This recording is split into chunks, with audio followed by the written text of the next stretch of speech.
নমস্কার বন্ধুরা, স্বাস্থ্য সচেতনের আরেকটি অধ্যায়ে আপনাদের সাথে সাক্ষাৎকার। তো আশা করি সবাই ভালো আছেন, সুস্থ আছেন। এখন নভেম্বরের শেষ, বেশ কয়েকটি বিয়েবাড়ি আছে আপনাদের। তো এই বিয়েবাড়িতে বিশেষ করে মহিলারা যে সাজগোজ করেন, পুরুষরাও করেন হেয়ার স্টাইল। তো সেখানে হেয়ারে হিট দিয়ে বিউটি পার্লারে গিয়ে যে হেয়ার স্টাইলগুলো করেন বা হেয়ার কালারগুলো করেন, সেগুলোকে বলবো যে খুবই ক্ষতিকারক। আমাদের চুল ন্যাচারালভাবে প্রকৃতির সৃষ্টি, সেই জন্য হেয়ার স্টাইল করার সময় প্রচুর হিট দিয়ে প্রচুর রাসায়নিক কালার করে যেগুলো করা হয়, চুলটাকে স্টাইল করা হয়, সেগুলো যতটা পারবেন অ্যাভয়েড করবেন। তাতে আপনাদের চুলের পক্ষে অনেকই ভালো। পরবর্তীকালে দেখবেন যে আপনাদের প্রচুর চুল উঠছে বা চুল অসময় পেকে যাচ্ছে, টাক পড়ে যাচ্ছে ইত্যাদি বিভিন্ন সমস্যা হতে পারে। তো সে কারণে বলবো আপনারা ন্যাচারালভাবে সাজগোজ করুন, চুলে কম হিট দেবেন, বিশেষ প্রয়োজন ছাড়া চুলে কালার করবেন না। আমি বলবো চুলে না কালার করাই ভালো, কিন্তু যদি করতেই হয় চুলের গোড়া বাদ দিয়ে আগার দিকে অল্প করে করবেন, চুলের গোড়ায় একদম কালার করবেন না, তাতে আপনাদের চুলের পরবর্তীকালে অনেক ক্ষতি হতে পারে। তারপরে বলবো যে বন্ধুরা, স্কিনে যে রাসায়নিক কেমিক্যালগুলো মাখা হয় সেগুলো অবশ্যই আমাদের স্কিনের পক্ষে ক্ষতিকারক। তো ন্যাচারাল যে পদার্থগুলো তৈরি করা যায় বাড়ির থেকে ফেস মেকআপের জন্য বা স্কিনের জন্য, সেগুলো ইউজ করুন। এখন বডি লোশন বা ময়শ্চারাইজার দিয়ে আপনারা শরীরটাকে সুন্দর রাখুন, কারণ শীতকালে তো স্কিন একটু ড্রাই হয়ে যায়, সেদিকে নজর রাখতেই হবে। স্কিনটাকে বেশ মোলায়েম রাখার জন্য বিভিন্ন রকমের ভালো কোম্পানির যে ময়শ্চারাইজারগুলো উঠেছে সেগুলো ইউজ করুন। আপনারা অতিরিক্ত আজে বাজে কেমিক্যাল দিয়ে আপনারা সাজগোজ করবেন না, তাতে পরবর্তীকালে স্কিনের ক্ষতি হবে। এবং তারপরে বলবো যে আই মেকআপের কথা। আই মেকআপ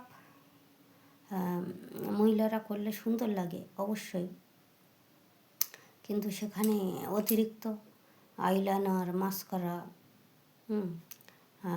বিভিন্ন রকমের কেমিক্যাল দিয়ে যে আই মেকআপ করা হয় সেগুলো চোখের পক্ষে একদমই ভালো নয়।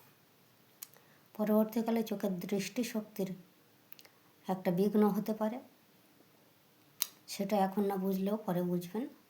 তো সে কারণে বলবো যে সব সময় আই মেকআপ করবেন না, আইলাইনার, মাস্কারা, কাজল এগুলো ইউজ করবেন না।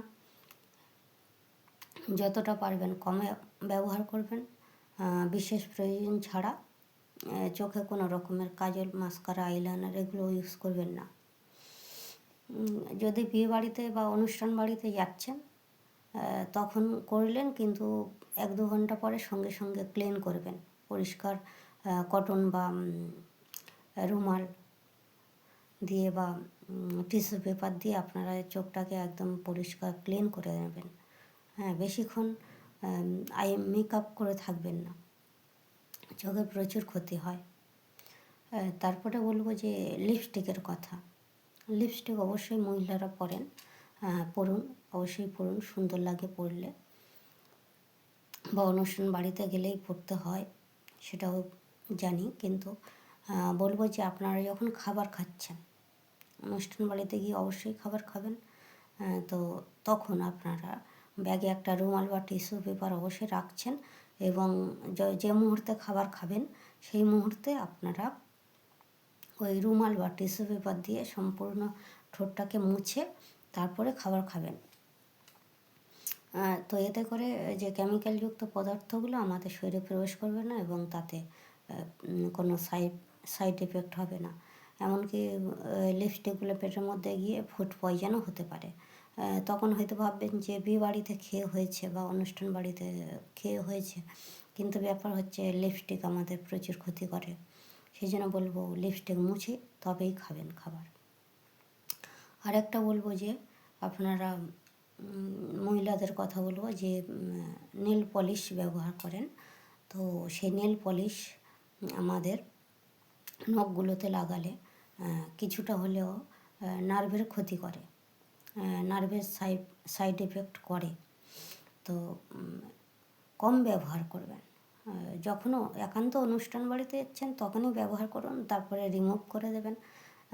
আবার যখন অনুষ্ঠান আসবে তখনই ব্যবহার করবেন।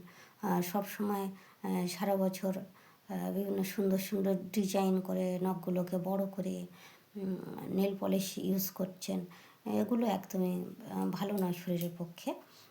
তো আমি অনেক ডক্টরের সাথে যুক্ত এবং তাদেরকে বলতে শুনেছি যে নেল পলিশ কোনো হয়তো ওটিতে নিয়ে যাচ্ছে বা আপনাকে চেক আপ করবে, বিভিন্ন রকম পরীক্ষা নিরীক্ষা করবে, তখন কিন্তু দেখবেন যে নার্সদের বলবে যে নেল পলিশগুলো রিমুভ করে দিতে। তার কারণ হচ্ছে নেল পলিশ থাকলে নখের কন্ডিশন বোঝা যায় না, বা নখের প্রচুর পরিমাণে আমাদের নার্ভের প্রবলেম করে নেল পলিশ।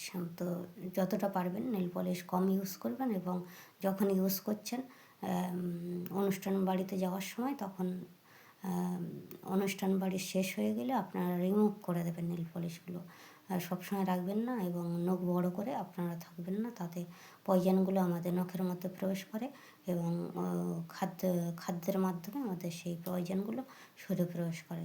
তো বন্ধুরা, ধন্যবাদ সবাইকে। আজকে এই পর্যন্ত, অন্য কোনো বিষয় নিয়ে আপনাদের সাথে আলোচনা হবে। আপনাদের একটা লাইক কমেন্ট আমার জন্য অত্যন্ত গুরুত্বপূর্ণ। তো সবাই আমাকে লাইক করুন, যাতে আমি বুঝতে পারি আপনারা আমার ভিডিওটা দেখছেন। তো পরবর্তীকালে আমি বড় ভিডিও বা লং টাইম ভিডিও আপনাদের জন্য রাখতে পারবো। আর আমার এই ভিডিওগুলো কেমন লাগছে আপনারা একটু কমেন্টের মাধ্যমে জানাবেন। ধন্যবাদ সবাইকে।